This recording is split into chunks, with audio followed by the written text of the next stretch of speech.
Hi, I'm going to show you guys how to make your Starry Night plate. So you're going to start with your plate. You might have one shape or another shape. It doesn't really matter as long as you have your ceramic plate. You're going to start, you have several colors and some of them are repeat colors, but you're going to start with your lightest blue. So I right now just have a paintbrush and I have my lightest blue. I want to use my biggest brush because I want to spread it really nicely all over my plate so that I don't have any lumps or anything. You also have other colors that we will get to in just a little bit. All right, let's go. Stick your brush in, get plenty of paint. You are going to just take that blue. You can see I'm just getting it on there. This part doesn't have to be pretty. This part is just to get it covered. So I am just moving my brush all around. You will notice that the pottery dries really, really fast. Now, once I get it all the way covered, I am gonna go ahead and I'm gonna just keep going. It only needs to be one coat of paint, but go ahead and just cover it really, really good just that first time. So a little bit of white is showing. It is no big deal. It should look like this. Once you've done that, we have to let it dry. It needs to dry on its own. It'll go really fast. So you can pause the video, let your plate dry. Okay, my plate is pretty dry. You guys are doing this outside. The sunshine dries them really fast too. All right, this cup of water is just for rinsing, and then I have a paper towel. I am wearing an art shirt, but this paint is washable. So I've got my big brush that I used with the blue. I'm just gonna pop it in there, and I'm gonna find a much smaller brush. So the next thing we're gonna do is the Starry Night part. If you've looked at Vincent van Gogh's painting, which is pretty famous, then you know that there is a night with a tree and some stars and there's lots of like swirls. So we're gonna do our swirls. When you do your swirls, I'm gonna show you exactly how to make the little spinny thing. That's kind of the hard part. But if you want to, you can pause the video. You can go and you can look at a picture of Van Gogh's Starry Night so you can get an idea of how you want to do it. So I have some other colors. So I've got the one blue, I set it aside. I've got a different blue. You should have another one in your kit. The smaller brush. And what I'm gonna do is I'm gonna just right in the middle here, I am going to go like this. So I made a circle using dashes. Go ahead and get your circle on there. I'm putting it on pretty thick. Once I have my first circle, I'm gonna make another set of dashes like so. But when I get here to the end, instead of stopping, I'm gonna make a line. See how my line comes out? It looks a little bit like a snail, which is a good way to say it. But I'm gonna take that line all the way up almost to the edge of my page. Once I said page, we're doing a plate, edge of my plate. Once I have done that, I'm gonna pick another spot. I'm not gonna do a circle this time. This time I'm gonna make the letter C. So I think I'll turn my plate and I am going to come right here and I am going to do these dashes until I have come all the way around and there is a letter C. Once I have the letter C, I'm actually going to go around another time with the dashes. Once I get all the way around, so I'm getting there. Little dashes, little dashes. Okay, I made it all the way around. I'm dripping. I'm gonna have to put it like this. Sorry, guys. All right, so I'm gonna stop the video. All right, I was dripping because of the way I was holding the plate. And so once I made my whole entire C and I went around, then I just spin it on off to the edge and kind of make my swirls go silly. I'm gonna come over here. I'm gonna make another C. Once I get that whole C and I just kind of tap my brush and I'm making dashes, they can get bigger or go smaller. And then I'm gonna take it and I'm gonna come this way. Once I have 3 of those, next thing I'm gonna do is I'm just gonna make layers.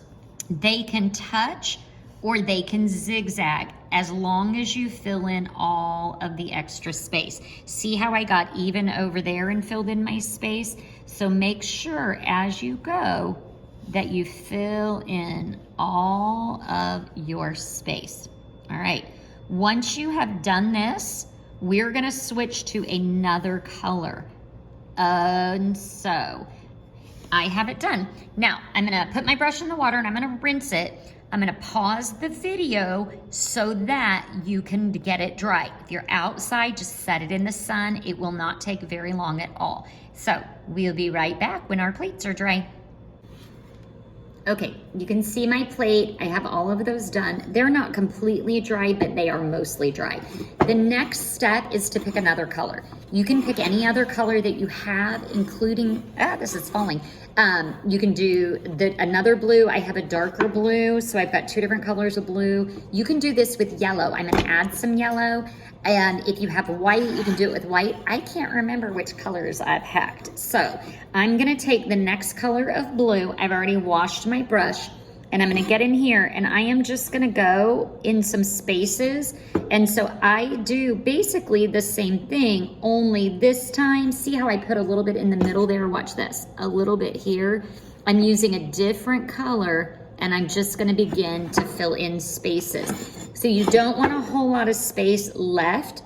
You wanna fill it. If you did take a chance and you went and looked at the Starry Night, you'll see that there's really a lot of activity. That is, it's called movement in painting. It causes interest and it makes your eyes look at things. So it is a special kind of skill that Van Gogh used. Anyway, I can keep going like this as much as I want and fill up the plate. You can use your other colors. I just happen to have the lighter blue, which we painted for the plate. I have 2 of the darker blues. You have a yellow. I have a white. I'm gonna take this on the white. I won't do as much of it, but you can come in anywhere you wanna do it and you can add some filler with the white. You can even put the white so it kind of streaks right on top. So I'm doing a little bit of white in there. I'll put it closer so you can see it. So you can just keep on going because if you look at Van Gogh's painting, there's a lot of little lines and so you'll see a whole bunch of them. When you finish all of your lines on here, you can actually just set it aside and you should have some stars. You should have like 1 or 2 per person. I can't remember how many you have. These stars are just gonna be painted with the yellow. Those are the stars for the Starry Night. So you're gonna paint all of your stars and you're gonna do 3 coats of paint. So when I open my yellow, I can use my smaller brush probably because they're little.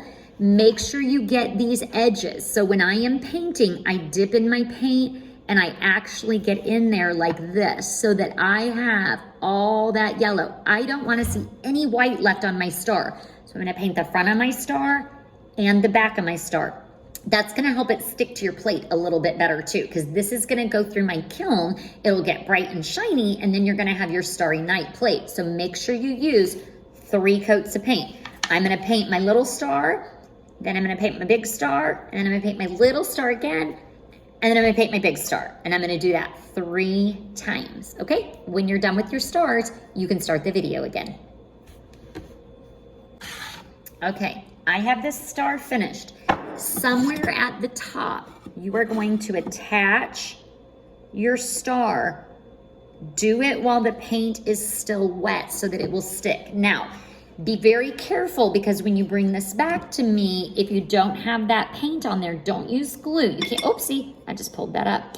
If you don't have, you can't use glue on these. So you can just leave it, set it, and make sure it comes back to me this way. You have both stars. You can put both stars on there when you're done.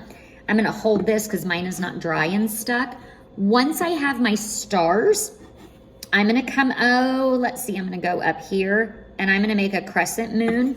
So I am just taking my yellow and I'm making a moon. I'm gonna dip it several times because I want it really, really thick or it will not show up. If you would rather have a white moon, you could do a white moon. You can do that however you want. Okay, so that's a couple coats of paint. It's not a perfect moon, it's just a little tiny moon. Here we go. You can do that. Now, once I have my moon on there, so get your moon done, I'm gonna take my brush and I have it in the paper towel and I'm rolling it so that I get a straight end. Wherever you have done your stars, you are going to make, I call it a halo, but just do like we started with that first circle.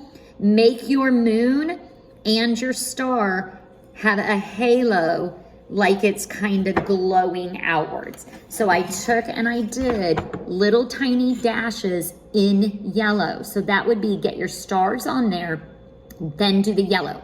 Once you have your stars on there, you are going to be done with that part of the plate. So get caught up, get both stars on there, do your little yellow lines around the outside of the stars and around the outside of the moon, and then we're ready to do the last part. Alrighty, for this last part, we are gonna do black. Now I'm gonna hold mine up and my star isn't quite stuck, so I'm just gonna set it aside so it doesn't fall. We have our night sky. In the Van Gogh painting, he was looking out a window when he painted it. We know that from history. And he was looking, and we have some ground. So because it was night, everything would be in shadow. So he basically did what we call today a shadow painting or a silhouette. That's kind of a big word. Silhouette, fun word. So you're going to down here at the very bottom, you are gonna make yourself, this is gonna be like our ground.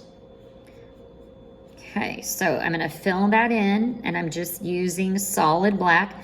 I don't need a whole lot of it because I just wanna do the very, very edge. Make sure your plate isn't upside down so that your moon ends up in the wrong spot. Once you have that on there, don't come up too far. Mine really is just on the very, very edge. So once I have that on there, I'm gonna take my brush again and I'm going to twist it. Down here, I am actually going to put, he had like some different stuff, like some abstract kind of buildings and trees that he was looking at, but we're just gonna keep it simple and we're gonna do one tree. Take your skinniest brush, dip it in black, start at the bottom, and you're gonna go up, up, up, up, and as you begin to run out of paint, you're gonna turn it and you're gonna swirl it. See my swirl? Now, I may need just a little more paint on top of that, but I can always go back over it. So that's my first swirl. Anytime your brush starts to get too fat or too much paint, pick up your paper towel, twist your brush again. Once I get that first swirl on that side, I'm gonna come up a little higher and I'm gonna do a swirl on this side. So I'm doing a swirly tree. So I have two branches of my swirly tree. I'm gonna go see where there's like a V right in the middle. I'm gonna start there and I'm gonna come up even higher and I'm gonna swirl it around, and that's my next branch. I am gonna do 3 of those by themselves, and then I'm gonna do a couple that split off. It, again, the motion is like when you make the letter S or you make the letter C. You just wanna swirl it on out. We don't want a giant blocky tree, we just want a little tree. So I'm gonna turn my plate upside down and I'm gonna do my brush so it's skinny again. You can go back over the black. You can make your curly cues curlier. And then also, guess what? If you didn't like my tree and you wanna do a different kind of tree, do a different kind of tree. You'll notice that we do not have any green. That's because we're only doing the silhouette of the tree. Once you're done with your tree, your stars can go on. They don't need to be on right now if they're sliding around. I just have them set aside. You can turn to the back of your plate, whatever paint you have left over, whatever you want to do on the back. So I am simply going to do this. I'm going to use my black. I'm going to just make a heart. You can leave most of the plate white because it's gonna get glazed. Once I have my heart, I always like to do the year. I can't do that upside down. I was gonna try to do it upside down. Let's turn this around. And mine is not completely dry, so it's not a bad idea to have it dry before you try to turn it around. Okay, so I have 21 because I made the plate in 2021. And then I like to put my initials. So I always put a little M for Miss Melanie. And then I put an H because my last name starts with an H. And now I have finished my plate. This is the one thing from your kit that you will bring back to the studio because it does have to go in the kiln. When it comes out of the kiln, it'll be bright and shiny, and you can actually put snacks on it, or you can put jewelry in it, like a little dish. You can hang it on the wall. You can put it like in a little holder. So I hope that was fun for you guys. I'd love to see the pictures of them.